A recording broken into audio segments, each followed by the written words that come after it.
Nomination পর্ব শেষ হতে ভোট প্রচারে নেমে পড়েছেন বিভিন্ন দলে মনোনীত প্রার্থীরা। মঙ্গলবার পুজো প্রার্থনা এবং মা বাবা ও এলাকাবাসীর আশীর্বাদ নিয়ে ভোট প্রচার ও জনসংযোগ যাত্রা শুরু করলেন হরিশ্চন্দ্রপুর ৯ নম্বর জেলা পরিষদের বিজেপির মনোনীত প্রার্থী ভাস্কর ঘোষ। জানা যায়, তিনি ভাস্কর ঘোষ সকালে মা দুর্গার সামনে পুজো দেন এবং এলাকাবাসীর আশীর্বাদও নেন। এরপর বুথে বুথে গিয়ে ভোট প্রচার ও জনসংযোগ যাত্রা করেন। ভোট প্রচারে উপস্থিত ছিলেন হরিশ্চন্দ্রপুর ৯ নম্বর মণ্ডল সভাপতি ও বিভিন্ন বুথের ভারতীয় জনতা পার্টির মনোনীত প্রার্থীরা। এই ৯ নম্বর জেলা পরিষদের আসনটি বড়ি ও কুশিদ অঞ্চলে গঠিত, তাই তিনি এবার বিপুল সংখ্যক ভোটে জয়ী হবেন বলে আশাবাদী বিজেপির ৯ নম্বর জেলা পরিষদের প্রার্থী ভাস্কর ঘোষ।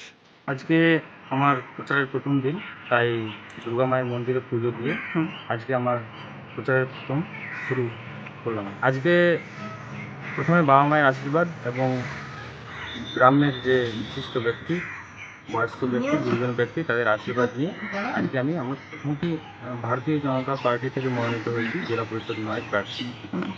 আমি আশা করছি সাধারণ মানুষ দুহাত তুলে ভোট দেবে এবং আমরা জয়লাভ করবো, বিপুল ভোটে জয়লাভ করবো। এলাকাবাসীদের জন্য একটাই বার্তা দিব যে আপনারা আমাকে ভোট দিন।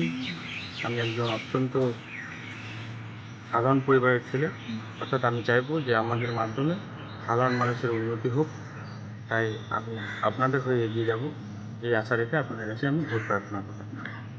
আর একটা প্রত্যেক সাধারণ মানুষ বা অন্যান্য সাধারণ মানুষের কাছে আমি আবেদন রাখবো, আশা রাখবো, যাতে ভোট নিয়ে সাধারণ মানুষের মধ্যে কোনো বিশৃঙ্খলার পরিবেশ তৈরি না করেন, এই আশা রাখবো। হরিশ্চন্দ্রপুর থেকে মন্ত্রী